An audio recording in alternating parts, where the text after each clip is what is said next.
และก็เป็นประจำทุกวันเสาร์วันเสาร์นี่ตั้งแต่เวลา4 โมงถึง 6 โมงมะแลงวันอาทิตย์บ่ายโมงถึงบ่าย3 โมงวันอาทิตย์นี้จะมี2 รอบแล้วก็5 โมงถึง 6 โมงทุกวันจันทร์พี่น้องท่านผู้ฟังภาคกลางคืน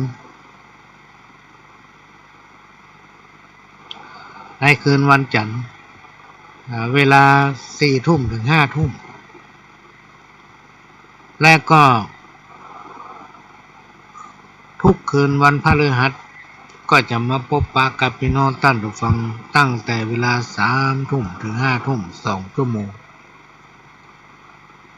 ก็จะได้นำเอาสาระสปะมาเล่าอู้สู่กันฟังพี่น้องท่านผู้ฟังมาเล่าอู้สู่กันฟังก็มาเปลี่ยนบรรยากาศเพื่อพี่น้องท่านผู้ฟังหลังจากที่ได้รับฟังรายการสาระสปะต่างๆจากต่างสถานีช่วงนี้ก็มาฟังขโยมเก่านำเอาประสบการณ์นำเอาข้าวเอากรรมมาเก่ามาเล่ามาอู้เพื่อพี่น้องท่านผู้ฟังได้รับฟังสิ่งไหนที่อู้ออกไปหันว่ามันมีประโยชน์ท่านก็สามารถนำไปพลิกแพลงพี่น้องท่านผู้ฟังในการปฏิบัติหรือว่าทำภารกิจประจำวันของท่านได้สิ่งใดที่ฟังแล้วทำให้บ่ม่วนใจต้องขอสุมาอภัยนะแล้วก็บ่ต้องเอาไปใส่อกใส่ใจเอาละไว้ในวิทยุหั่นน่ะ ก็เป็นรายการที่มาเป็นกู้เป็นเกมพี่น้องท่านผู้ฟังที่นอนอย่างไรก็บ่หลับมาช่วงเนี้ยพี่น้องท่านผู้ฟังมันเปลี่ยนบรรยากาศอากาศมันเปลี่ยนละจะเข้าสู่หน้าหนาวแต่รู้สึกว่ามันเลื่อนมันคล้ายไปนะพี่น้องท่านผู้ฟังตามปกติคู่ปีที่ผ่านมานี่ตั้งแต่เฮาเป็นละอ่อนมาจนถึงบัดเดี๋ยวเนี้ยอายุก็ค่อนคนละโดยปกตินี่ถ้าช่วงเดือนตุลาเนี่ยพี่น้องท่านผู้ฟังถ้าถึงวันที่15-16เนาะมันเริ่มหนาวละเริ่มหนาวตั้งแต่กลางเดือนตุลามาละลมจะล่องไปทางใต้ละแล้วประเดี๋ยวนี้อากาศมันเปลี่ยนอย่างทั้งหลายมันก็เปลี่ยนไปตัวประเด็นนี้เดือนพฤศจิกาละอากาศเพิ่งจะเริ่มเย็นมานี่แสดงว่าโลกมันเปลี่ยน อย่างต่างๆมันเปลี่ยนไปตามกาลสมัยแล้วก็ฝนก็ยังเดียวกันพี่น้องท่านผู้ฟังเพิ่งคนสมัยก่อนเพิ่นว่าฝนเนี่ยมันมักจะตกบ่ทั่วฟ้าเฮายังบ่เชื่อนะว่ามันเป็นไปได้อย่างใด มันมีแล้วพี่น้องท่านผู้ฟังจับใส่ซ้ำเตื้อตั้งเหนือเนี่ยฝนตกฟ้าห้องลุ่งแต่เพิกตั้งใต้เป่งลึงมีฝนสักเม็ดอันนี้เป็นห้องฝนตกมาทั่วฟ้าก็แสดงว่าดินฟ้าอากาศมันเปลี่ยนไปจิตใจคนเฮาก็เหมือนกันพี่น้องท่านผู้ฟังเปลี่ยนไปตามกาลสมัย เปลี่ยนไปตามกาลสมัยได้มีโอกาสปะกับหลายคนเพิ่นอู้ว่าเฮาจังยะจะได้มาเดินเนี่ยเต้าที่ฮู้ที่หันไปสัมผัสมาเนี่ยหลายวัด มามีขโยมว่ะพี่น้องท่านผู้ฟังไม่ใช่เหมือนแต่ก่อนนะมีขโยม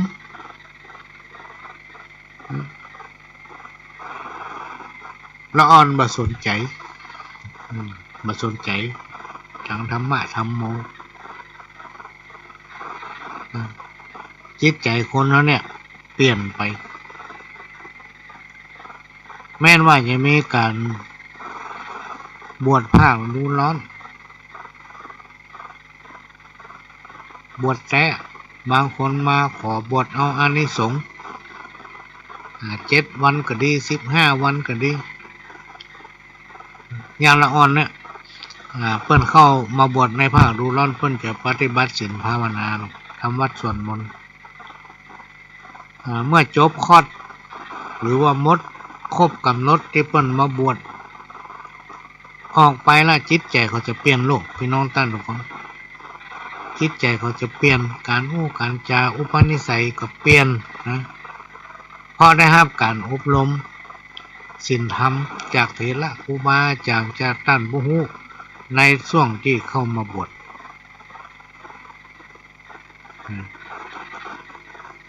อันนี้ก็เป็นสิ่งหนึ่งที่นำมาเล่าสู่กันฟังว่ามันถึงเวลาละที่เราจะต้องเป็นตัวนำจักจุงละอ่อนไปวัดไปว่า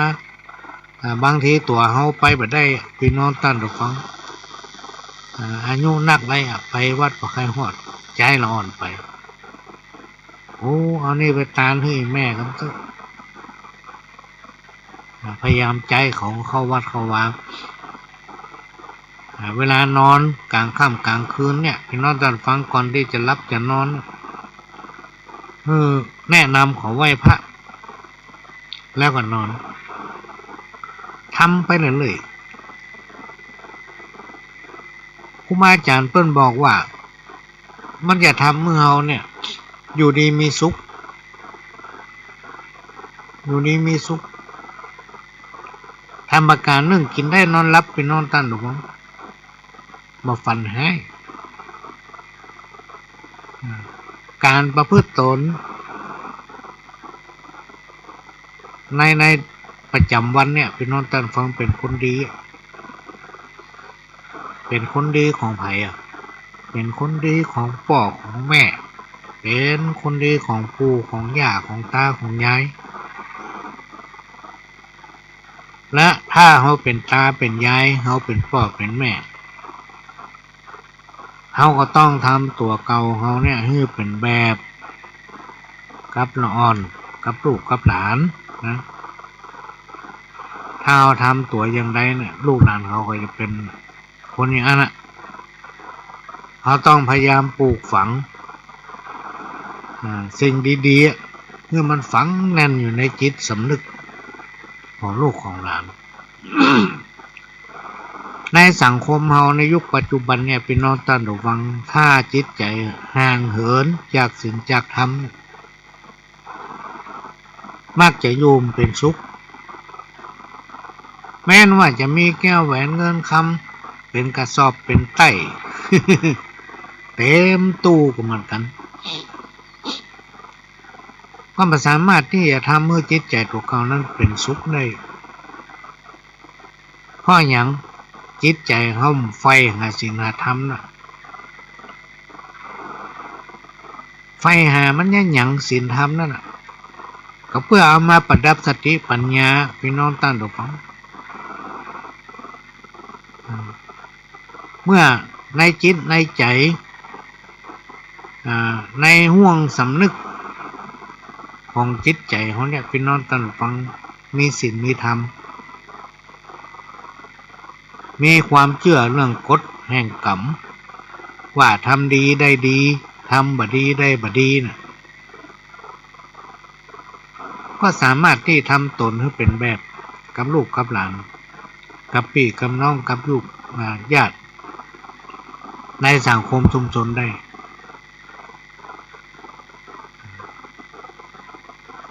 โบราณเปิ้นว่าไว้ว่าถ้าศีลธรรมบักกับมาโลกาจะวินาศ ก็ ก่อนที่จะนำเอาสาระสปะมาเล่าสู่กันฟังพี่น้องท่านผู้ฟังสิ่งที่ลืมไปได้ก็คือต้องขอกราบขอบพระคุณท่านคุณวรพจน์องค์พุทธรักษาที่ได้บริจาคปัจจัยทนุบำรุงสถานีโดยไปที่ธนาคารหรือว่าในแอปโทรศัพท์ก็แล้วแต่พี่น้องท่านผู้ฟังก็ต้องไปวัดฝ่ายเห็นก็ได้ไปที่ธนาคารไปบอกหมายเลขบัญชีของสถานีให้เปิ้นท่านก็โอนสตางค์เขาไปตามกำลังเต้าที่ท่านมีหอมสตางค์ไว้วันบาท2 บาทใส่ออมสินแล้วก็โอนเข้าบัญชีเพื่อทางสถานีจะได้นำมาทนุบำรุงแล้วเราก็จะได้ฟังกันไปเมินๆพี่น้องท่านผู้ฟังเสียงมันก็จะได้ฟังชัดเพราะมันได้รับการทนุบำรุงอยู่ตลอดบ่ว่าจะเป็นน้ำเป็นไฟอย่างสปาสเปดพี่น้องท่านผู้ฟังเมื่ออากาศมันเปลี่ยนถ้ามีการทนุบำรุงเครื่องมันเสื่อม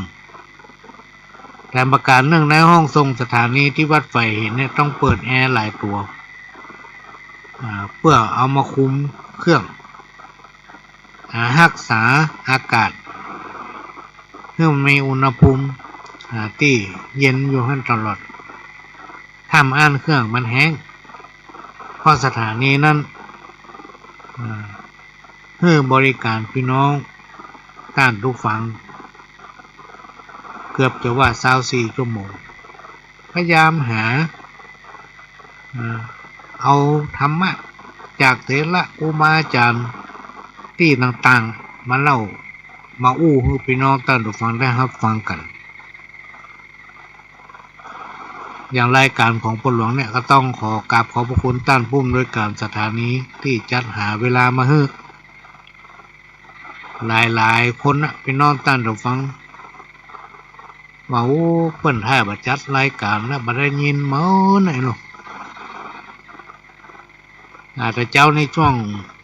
สายๆน้อยก็ไปที่บ้านศรีบุญเรืองหน่อยก็ไปปะใช่ไหมอุ้ยเปิ้นว่าถ้าบ่ได้จัดรายการแล้วก็เคยได้ยินกะเสียงบ่เคยหันตัวสักเตื้อเนาะก็จัดไกลเนาะตอนนี้แม่อุ้ยก็ให้ฟังแล้วก็มีเตือนหนึ่งไปเชียงหาย หลายคนฮู้ว่าเอาไปเนาะพี่น้องท่านฟังก็ปากันมายืนกำ เขาก็ว่าเพิ่นมาเนี่ยอย่างเพิ่นจะมาซื้ออย่างกะพี่น้องเพิ่นจะมาซื้ออย่างกะเพิ่นมารอไผกะเป็นมาเกิดพอเฮาก็เตียวไปหั่นแล้วนะพี่น้องท่านฟังเขาก็เอิ้นถามกันคนใดพ่อหลวงสว่างคนใดเนาะเขาก็ทำเป็นหมูมาได้ยินเนาะก็ได้คนตั้งหลังเอิ้นเขาใส่ละฮั่นเนาะเตียวมาฮั่นเลยคนเนี้ยเนาะอ๋อเว้ยกูได้ยินเสียงกระเดี่ยวตัวใหญ่ตัวหลวงตัวเจ้ามันยังนี่แท้อีเนาะ หาว่าเฮาตัวเจ้ามันยังนี่วะ ได้ยินก็เสียงนี่เนาะ ก็พี่น้องจังไห้นี่หมูฟังทางไหนอาจจะฟังทางโทรศัพท์อาจจะฟังทางเฟซพร้อมเป็นรายการที่เผยแพร่ภาพและเสียงไปทั่วโลกถ้ามีวิทยุเนี่ยพี่น้องท่านฟังจะแนะนำคือใจวิทยุแบบชัดแบบเสียบไฟมันต้องมาซื้อถ่านเนี่ยพี่น้องท่านฟังถ้ามาใส่ถ่านมันอ่อนเสียงมันกวนถ้าวิทยุไผยังใจทานอยู่นี่ไปหาช่างที่มันซ่อมวิทยุคือมันเปลี่ยนระบบคาดไฟเนี่ยเสียงมันบ่กวนมันจะดังอยู่หั่นเสมอแต่เวลาฟังแล้วจะไปลืมถอดปลั๊ก จะไม่ลืมถอดปลั๊กแล้วก็จะไปเปิดวิทยุดัง คนข้างบ้านเพิ่นอย่ารำคาญบัดถ้าว่าคนในข้างบ้านคนในบ้านเดียวกันนั้นบางทีไปแยกกันมาค่ำเมื่อค่ำมาคืนจะรับสักกรรมเนี่ยรับบัดได้ทำละมันเป็นไผมาอู้วิทยุหันอู้ถึงมันย่างนี่เป็นดีรำคาญทำละสร้างความรำคาญให้เพิ่นแม่อยู่คนเนี่ยพี่น้องตานดูฟังผมเปิดวิทยุตั้งแต่หน้าของพันสัตต่างฟังรายการพ่อหลวงประเดี๋ยวนี้ผมใกล้จะถึงฝางแล้วนายลูกย่างไปจบเตือวะ ยังอู้มันย่างเตือวะโอ้ยังมาอู้ได้อู้ดีวะ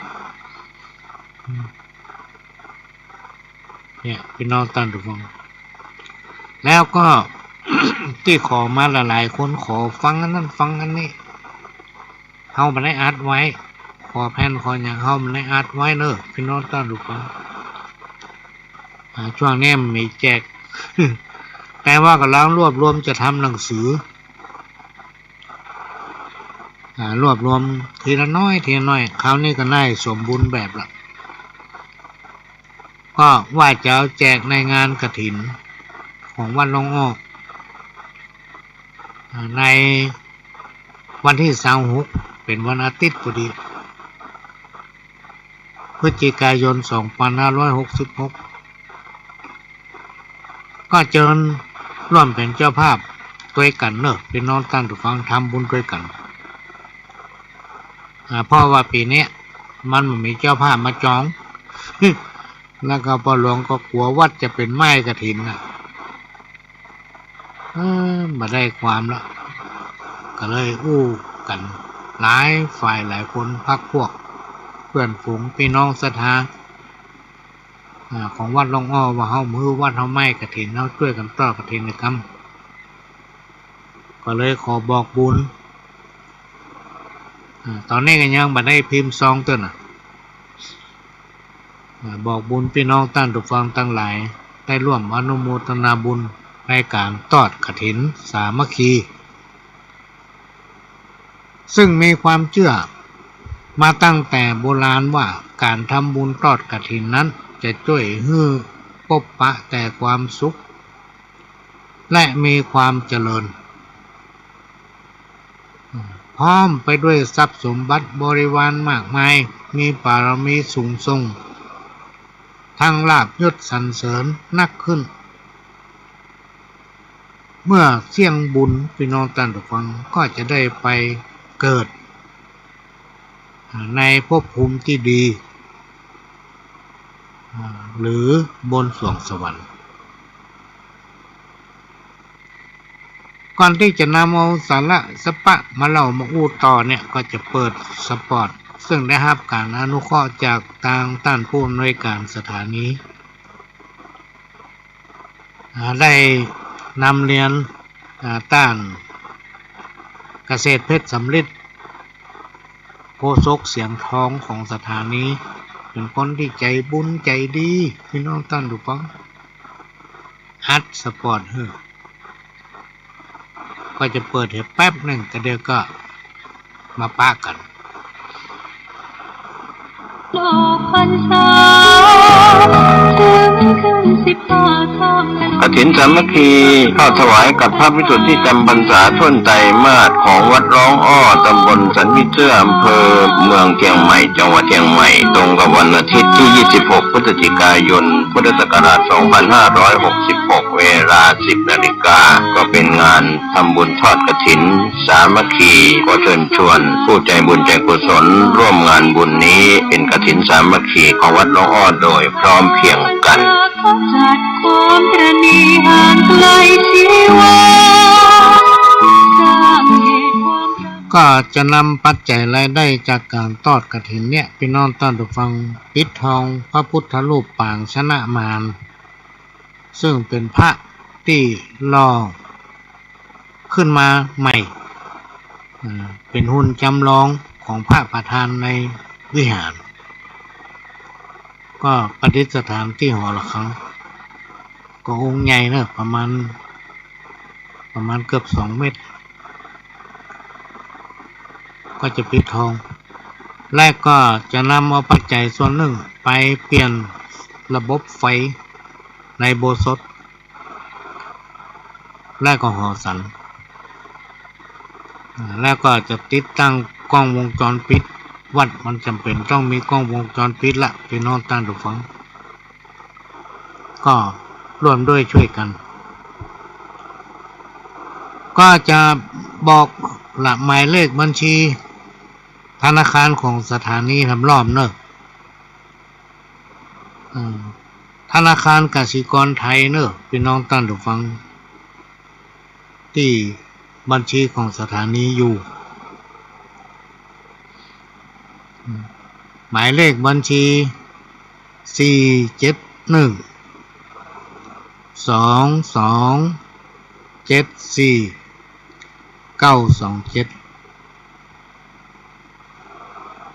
ฟังหล่อม4712274 ใบอนุโมทนาบัตรของคุณวรพจน์คงคุดรักษานี้ทางสถานีโดยด้านผู้อำนวยการได้ออกใบอนุโมทนาให้ละแต่ว่าพลหลวงไม่ได้ไปเอาตัว เอามาแล้วก็จะส่งไปให้วัดคือแหล่งประสานสมานมิตรวัดคือแหล่งรวมจิตผลิตกุศลวัดคือแหล่งศึกษาของพี่น้องศรัทธาประชาชนควรที่ทุกคนร่วมมนัสพัฒนาวัดจะดีเพราะมีบ้านหนุนทำบุญช่วย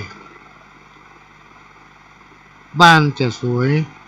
เพราะวัดเสริมเพิ่มราศีวัดก้าวถูกบ้านก้าวตามงามชีวีบ้านจึงดีวัดจึงเด่นเป็นมงคลเนี่ยพี่น้องท่านผู้ฟัง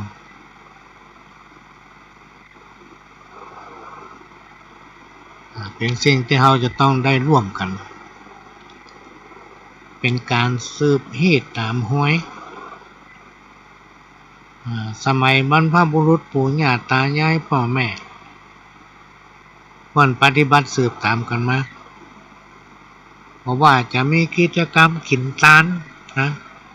อย่างที่ผ่านมาเนี่ยมีกุยสลากมีพระป่าก็ได้งานฉลองพ้อยหลวงเข้าพรรษาออกพรรษาเดือนจีปีใหม่เดือนยี่เป้งที่ถึงเนี่ยปู่ย่าตายายพ่อแม่เขาเนี่ยวันปฏิบัติสืบตามกันมาพี่น้องท่านผู้ฟังเขาเป็นละอ่อนเนี่ยเพิ่นยังบอกว่าโอ้น่าบุญแท้ๆสู่เกิดมาพบปะพระพุทธศาสนาโดยมีเถระครูบาอาจารย์พระสงฆ์องค์เน้นซึ่งเป็นผู้เสียสละตนเข้าไปบวชในวัดในพุทธศาสนาเพื่อไปศึกษาบอกว่าจะเป็นธรรมะยิ่งในยุคปัจจุบันเนี่ยก็จำเป็นต้องเรียนควบคู่กันไปตึงต่างโลกต่างธรรมพี่น้องต่างถูกต้อง ถ้าเมาก็ไปเรียนกะต่างธรรมบัดตันโลกของมะ จะไม่เรียนกะต่างโลกก็บ่ได้จิตใจกระด้างกระเดืองมันมีความเป็นไปได้พี่น้องต่างถูกต้องถ้าเข้าใจความรู้มาวัดค่าใส่กันเนี่ยมันบ่ลงกันความเดือดร้อนความวุ่นวายอย่างทั้งหลายที่มันเกิดขึ้นเนี่ยเพราะว่าเอาความรู้มาห้ามหันกันคนนั้นคิดอย่างคนนี้คิดอย่างถามคนบอกว่าคนนั้นบาทุกอันนี้บาทุกแห่คิดไปคนอย่างคนอย่างแต่ถ้าเรามองทางด้านคุณธรรมจริยธรรมเนี่ยพี่น้องท่านผู้ฟังถ้าเราหลายๆคนที่เพิ่นมีความรู้เอาความรู้นั้นมารวมกันมันจะสามารถพัฒนาอย่างต่างๆ มีความเจริญรุ่งเรืองได้เป็นจะได้เข้าถึงต้องการคือพระพุทธศาสนาหรือว่าอย่างต่างๆเนี่ยมีความเจริญรุ่งเรืองถ้าจิตใจหรือว่าธรรมะอยู่ในสังคมไหนพี่น้องท่านผู้ฟังสังคมนั้นจะอยู่หมดถ้าสังคมใดใจทิฐิใจกล้าความหู้มาห้ำหันกันมันต้องมาลงรอยกันคนนะพี่น้องท่านผู้ฟังครูบาอาจารย์เพิ่นได้กล่าวไว้ว่าคนไหนถ้ามันไม่ได้ว่าอย่างเฮือไผมันต้องว่าอย่างเฮือไผนะอันนั้นไม่ใช่คนว่ะครูบาอาจารย์ว่าระดับจิตใจของคนเขาเนี่ยเป็นน้องตั้งถูกฟังเขาจะต้องเอาคุณธรรมจริยธรรม มาประดับเอามาควบคู่กับภารกิจหรือว่ากิจประจำวันที่เขาทำเนี่ยเหมือนกับการเรื่องที่ว่าอย่าเพลินถือว่าเงินนั้นเป็นใหญ่แต่จริงแล้วจิตใจของคนเราทั้งหลายเนี่ยมันมีค่าคนเราว่ามันเหนือสิ่งใดที่เขาว่าล้ำค่ามันอยู่ที่ใจความสุขความทุกข์อยู่ที่ใจคนเราทุกคนเป็นน้องท่านผู้ฟังไม่ว่าจะยากดีมีจนจะอยู่ในสถานะใดก็ตามมันจะว่ายวนอยู่กับผลของกรรมก็คือการกระทำคนเราทุกคนมีความดีงามไม่ใช่ถึงมดพี่น้องท่านผู้ฟังจะต้องมีข้อบกพร่องเป็นธรรมดาเราทุกคนจะต้องยอมรับนะกับความจริงที่มันเกิดขึ้นกับตัวเราและอย่างต่างๆในสังคมเมื่อเรายอมรับว่าอันนี้มันบดีมันผิดพลาดไปมันผูกจะไปเนี่ยปรับแก้ไขเนี่ยคือคนและถ้าคนเราทุกคนมองกันในแง่ดีบอกว่าจะอยู่ในบ้านหลังเดียวกันบอกว่าจะทำธุรกิจเหมือนกันบอกว่าเราจะทำอาชีพอะไรอย่างพี่น้องท่านผู้ฟังอาจจะไปหั่นไปนี่เวลามีกินมีทานปะกันทำกลางตากลางตามันม่วนให้สังเกตว่าเวลาเราไปต่างจังหวัดก็ดีไปอยู่ที่ไหนก็ดีถ้าเราปะคนถ้าบ้านเดียวกันนะจังหวัดเดียวกันนะโอ้ยมันอย่างมันม่วนใจแต่อุ่นใจโอ้ได้ปะหมู่เดียวกัน มีชีวิตที่ขาดคุณธรรมพี่น้องท่านผู้ฟังย่อมจักขาดความสุขจะอยู่เคียงคู่กับความทุกข์บ่สุขสันต์เหมือนดังโลกนี้ขาดเดือนกับตะวันย่อมมีแต่ความมืดมิดไร้ทิศทางอันนี้เป็นคำสอนของครูบาอาจารย์ที่เขาจำไว้พี่น้องท่านผู้ฟังสิ่งที่คนเขาทั้งหลายมาต้องการเขาไม่ต้องการมันเลยแต่มันมักจะมาหาพี่น้องท่านผู้ฟังคืออย่าง ความทุกข์อกทุกข์ใจทุกข์สะปะอันนี้คือสิ่งที่คนเราไม่ต้องการแต่เราต้องปะมัน เมื่อเขาปะมันแล้วพี่น้องตั้นดูฟัง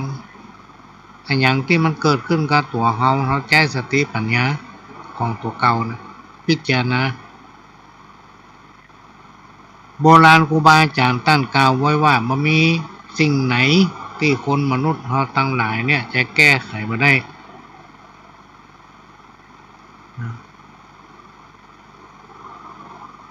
เราเฮียนผูกเฮียนมัดก็ต้องเฮียนแก้ได้ใจสติปัญญาเนี่ยด้วยใจสติปัญญา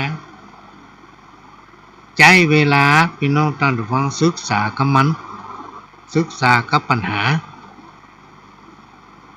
แล้ววันหนึ่งเราจะพ้น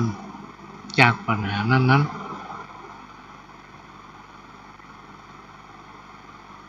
กรรมโบราณของคนตะกอนเนี่ยเพิ่นกล่าวไว้อันพระธรรมคำสอนวอนให้คิดถ้าไผยึดติดถ้อยคำพระสินสีคนเหล่าใดตั้งตนเป็นคนดีจะสุขขีไล่ทุกข์อยู่สุขสบาย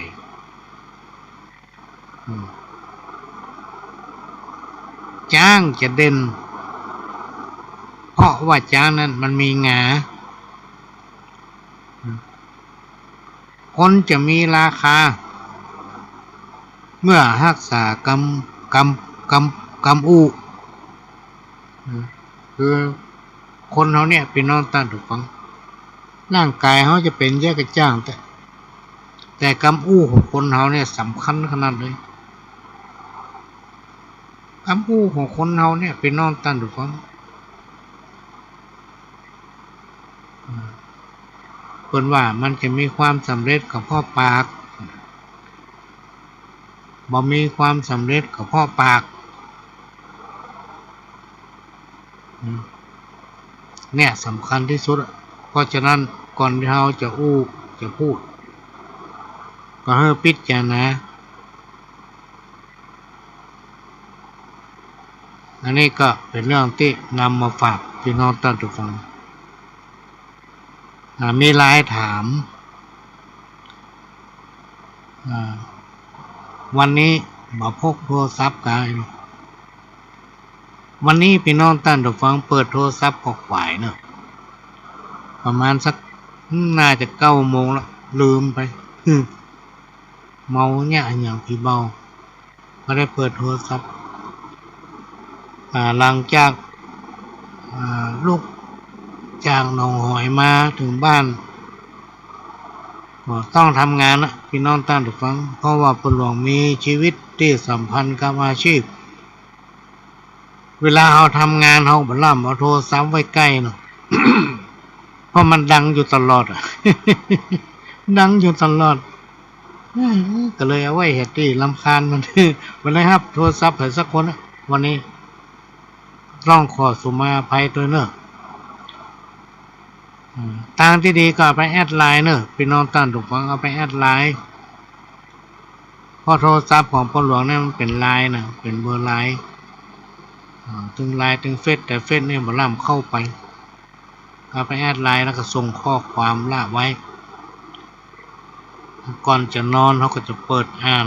เป็นทุกครั้งเป็นกิจวัตรไหว้พระเสร็จเรียบร้อยก็มาเปิดอ่านแล้วก็นอนแล้วก็เมื่อเช้าก็จะเปิดดูให้กรรมและภาคกลางวันได้ทำงานก็ล่ำไปไหนแต่ถ้าไปก็ไปวันที่นัดหมายกันไว้ไม่ค่อยว่างพี่น้องท่านผู้ฟังมีงานไปตลอดไปจนถึงพุ่นน่าจะวันที่11-12 ธันวาคม มีถึงวันละแล้วเราจะต้องเตรียมของเตรียมครัวจะต้องญาติสปะคือมันอยู่ว่างก็ได้ต้องขอสุมาภัยตุยก็จะบอกเบอร์โทรตัวเก่าหำกำเนอะพี่น้องท่านผู้ฟังก็ไปแอดไลน์ไว้ถ้ามีอยากก็ส่งมาตั้งไลน์ถ้าผู้หลวงว่างมีโอกาสจะได้รับใจก็จะไปหาจนได้ ถ้ามีโอกาสยินดีที่จะรับใจทุกท่านหมายเลขโทรศัพท์081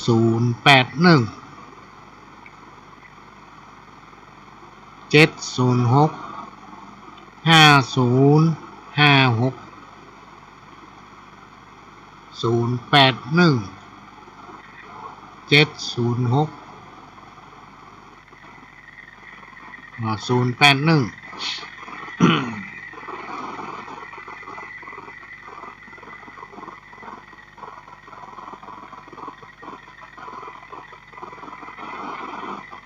706 เนี่ยถ้ากับมาแอดไลน์แล้วกับเบอร์ในห้องของปลวงเนี่ยถ้าก็สามารถโทรมาได้ในขณะที่จัดรายการ053-110-638เนี่ยโทรมาได้ขณะที่จัดรายการแต่ถ้าประจัดรายการตั้นก็ต้องโทรมาเพราะมันไปเข้าแฟกเสี่ยงสตางค์บ่ได้ก็ขอฝากเนอะพี่น้องท่านผู้ฟังช่วยกันทนุบำรุงสถานีเราจะได้ฟังกันไปเหมือนมาถึงบรรลุถ้ามีการทนุบำรุงก็ฝากพอสถานีวิทยุ FM 104.50 เมกะเฮิรตซ์วัดไฟนั้นเป็นของพี่น้องคนฟังทุกท่านตามกำลังของภายของมันเฮาใจในการกินกันอย่างถึงวันเนี่ยตอนใดเฮามีตังเสพ2-3 บาทก็ยอดกระป๋องไว้เดือนหนึ่งได้เท่าใดก็จังมันพี่น้องท่านผู้ฟังก็ไปที่ธนาคารท่านบ่ต้องไปที่วัดไฟหินไปบอกเพิ่นไว้ทนุบำรุงสถานีบอกหมายเลขบัญชีที่หลวงบอกเขาตะกี้น่ะถ้าท่านยังจดบัตรตันหรือจำไม่ได้ก็โทรหาปลวงหรือว่าส่งไลน์มาแล้วปลวงก็จะส่งไปทางไลน์ให้0817065056ดอกพรรษา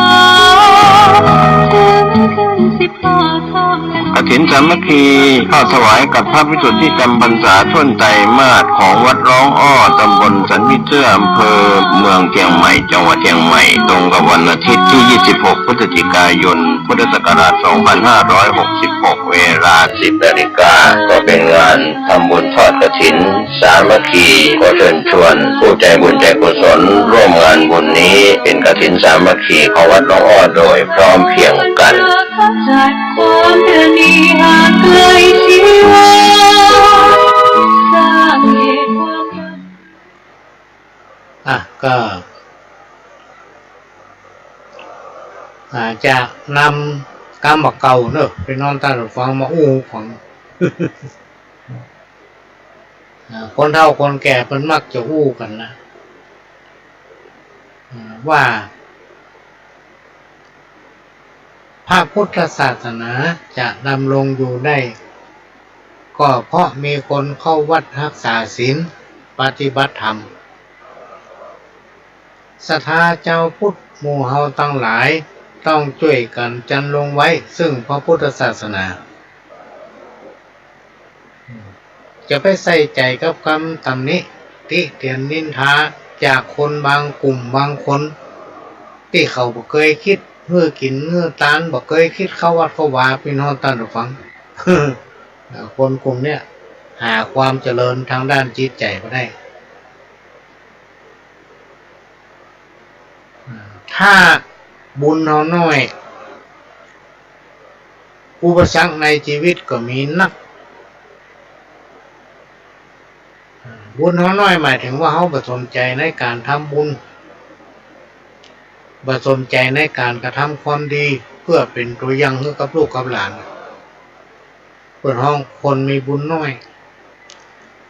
มีความคิดตื่นบ่คิดไกลบ่คิดถึงวันหน้ามันจะตรงกันข้ามกับ5 คนที่เพิ่นกินตานเข้าวัด เข้าว่ารักษาศีล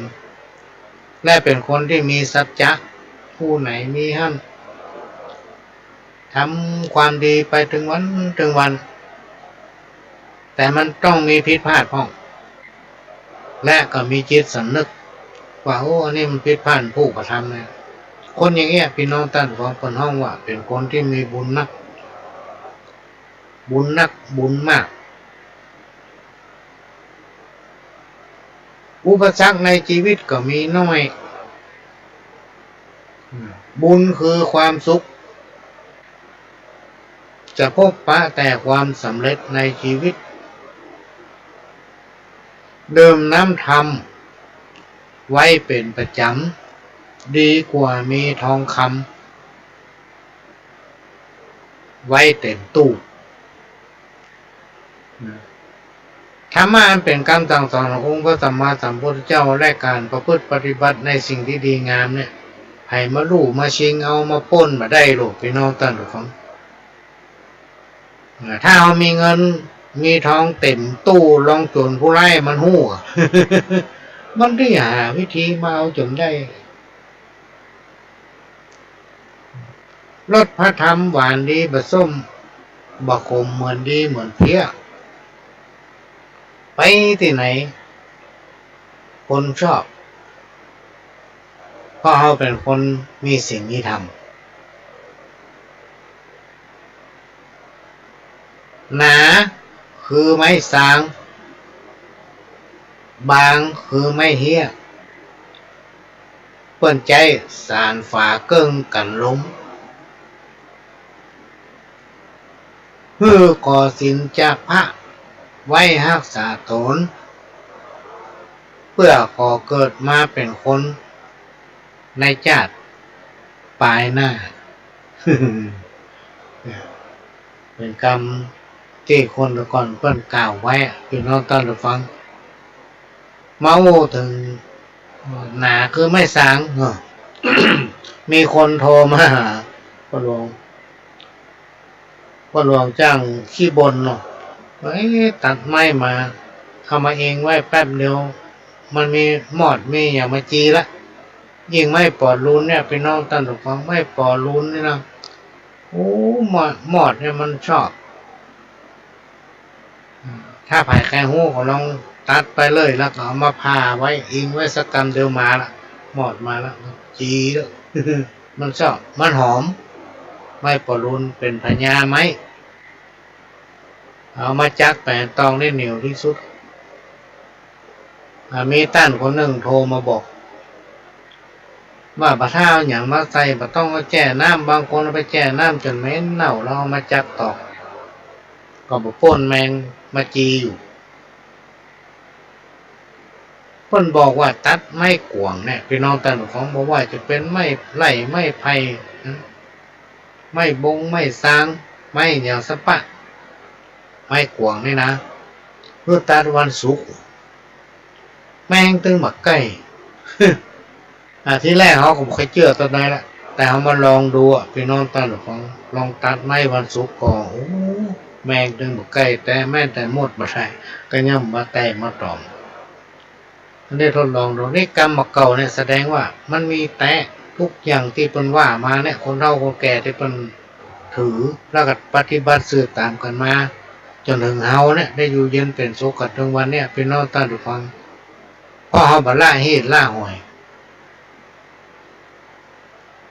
เนี่ยเปิดถึงยึดเอาเป็นเหตุเป็นหอยคนใดได้ศึกษาและนำปฏิบัติก็จะประสบความสำเร็จเสร็จแล้วคนคนนั้นก็จะกลายเป็นคนที่มีภูมิปัญญาพื้นบ้านตอนเนี้ยพี่น้องท่านผู้ฟังเพิ่นค้นหาภูมิปัญญาพื้นบ้านก็คือความรู้จากคนเฮาทั้งหลายเนี่ยพี่น้องท่านผู้ฟังอย่างพ่ออุ้ยแม่อุ้ยนี่ถือว่าเป็นปรมาจารย์นะ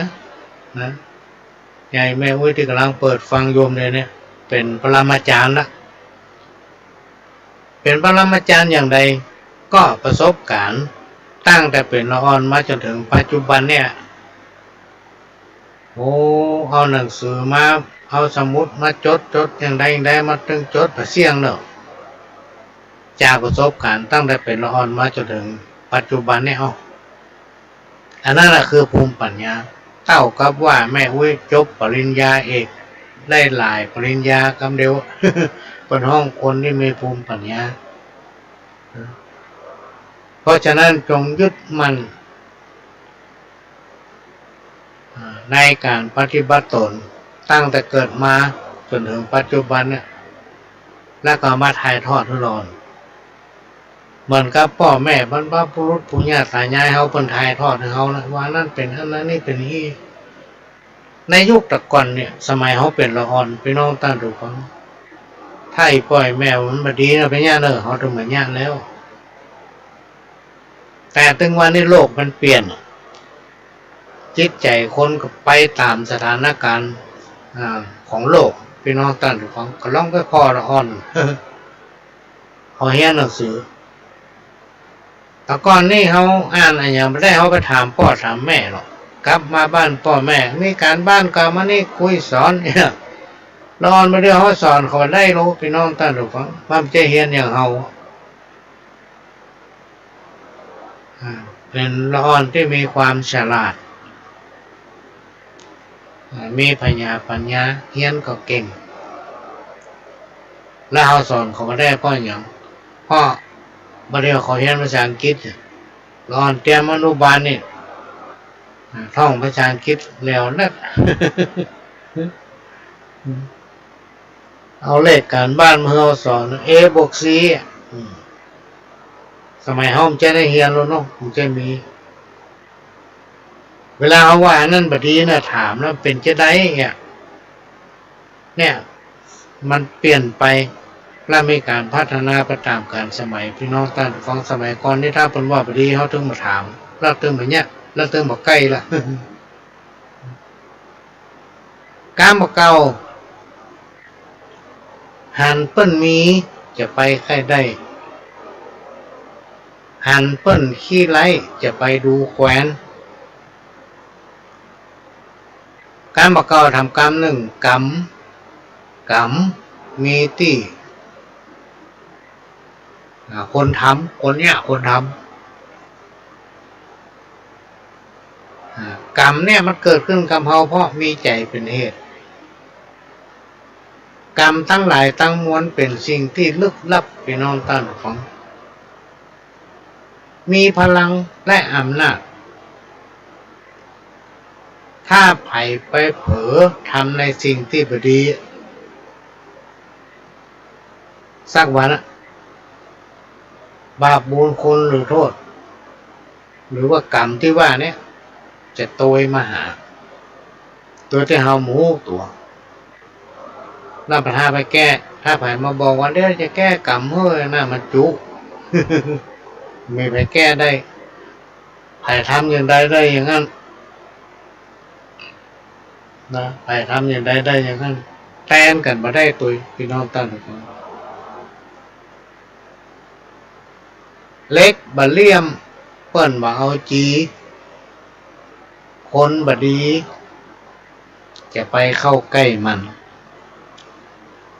อันนี้เป็นกรรมที่เป็นปุคลาธิฐานนะพี่น้องท่านฟัง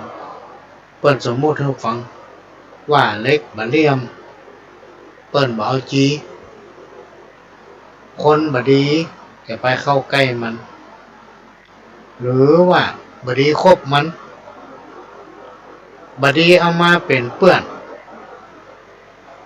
นะเพราะว่าคนนั้นจะพาเขาไปในทางที่บดีพี่น้องตาหรือฟังที่เขามาฝากเป็นข้อเตือนสติแล้วก็จะไปหูเบาพี่น้องตาหรือฟังจะไปหูเบาเพื่อฟังหูไว้หูคำอู้ของคนเฮาเนี่ยพี่น้องท่านผู้ฟังยิ่งในยุคปัจจุบันเนี่ยไอ้18 มงกุฎเนี่ยมันนักคอเซ็นเตอร์เซ็นแต่นะ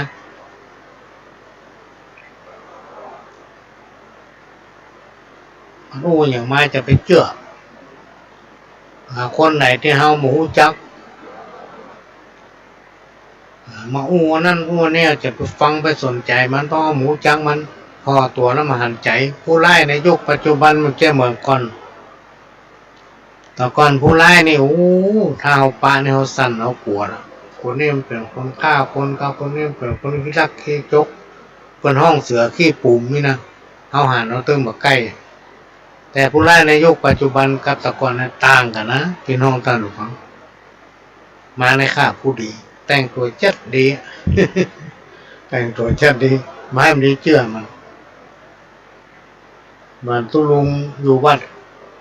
สมัยก่อนเมื่อแก๊สมาใหม่ๆขับรถเข้ามาในวัดก็ล่มปิดตูคลัก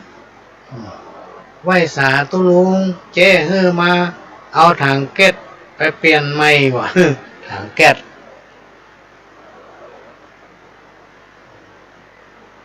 ตุลุงก็นึกในใจดีแต่ทางแก๊สเขาก็เก่าละถ้าได้ทางใหม่มาถ้าจะดีไปเปิดประตูช่วยมันแล้วขึ้นรถด้วยกัน เป็น4-5 ทางบุญทางแก๊สนี่มันแปลงเนี่ยคือน้องต้นหรอกพอมันได้สมใจแล้วบอกมันก็ขับรถออกวัดตุลุงก็มันนั่งกึดใจกันลืมถามว่าเจ๊ไหน เจ๊ยังใจเมาทางแก๊สไปเปลี่ยนทางใหม่มาฮื้อลืมถามนั่งท่าวันค่ำ เอาไปหายซักทำคนนั่นทีวีขับรถแต่งตัวจัดดีมาบ้านแม่เว้ยอีพี่เปิ้นใจมาเอาทีวีไปเปลี่ยนทีวีใหม่ว่ะอันกลาง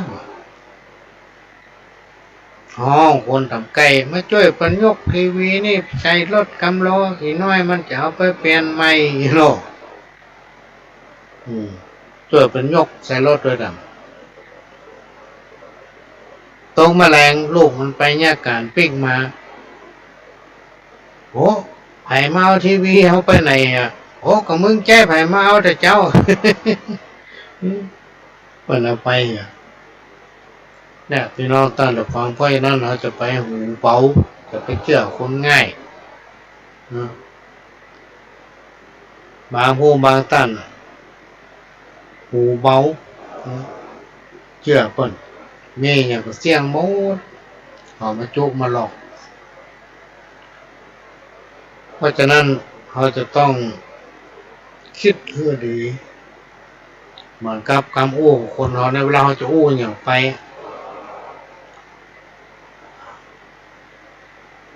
เอามาคิดถึงก่อนแล้วอู้เวลาอู้ไปแล้วมันแก้ไขเนี่ยพี่น้องตั้นหรือเขากล้าของคนอยู่ที่ผลของงานจงสร้างผลงานและสร้างคุณค่าของตนเอง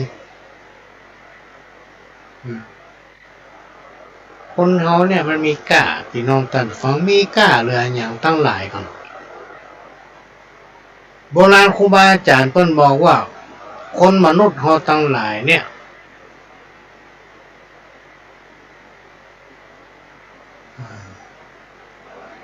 เป็นผู้ที่มีความประเสริฐแม้แต่เทพบุตรเทวดาเพิ่นยังปรารถนา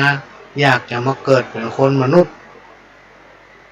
เพราะคนมนุษย์เท่านั้นสามารถที่ทำมันอย่างก็ได้หมดโดยเฉพาะการเร่งสร้างบุญกุศลบำเพ็ญศีลภาวนาฮือตานเพื่อในภพหน้าเขาจะได้มาเกิดเป็นคนการที่เขาได้เกิดมาเป็นคนเนี่ยพี่น้องท่านผู้ฟังเป็นหน้าบุญนักที่สุดเลยนักที่สุดและเป็นผู้ที่มีความประเสริฐกว่าสรรพสิ่งต่างใดในโลกเพราะฉะนั้นเราจะต้องรักษาคุณค่าของความเป็นคนด้วยการบำเพ็ญตนเพื่อเป็นประโยชน์ต่อตัวเก่าเป็นประโยชน์ต่อลูกต่อหลานต่อคนในครอบครัว นำเอาธรรมะอันเป็นคำสั่งสอนขององค์พระสัมมาสัมพุทธเจ้าไว้ในจิตในใจถ่ายทอดสิ่งที่ดีๆให้กับลูกกับหลานให้เขาเป็นคนดี อยู่กับสังคมชุมชนไปตามลำดับพี่น้องต่างฟังบ่มีไผสักคนที่มีความประสงค์จะให้ลูกหลานอยู่ในสังคมที่ย่ำแย่ทุกคนปรารถนาความสุขความสบายก็คือการอยู่ดีมีสุขบ่มีโรคภัยไข้เจ็บกินข้าวหลำนอนหลับนะ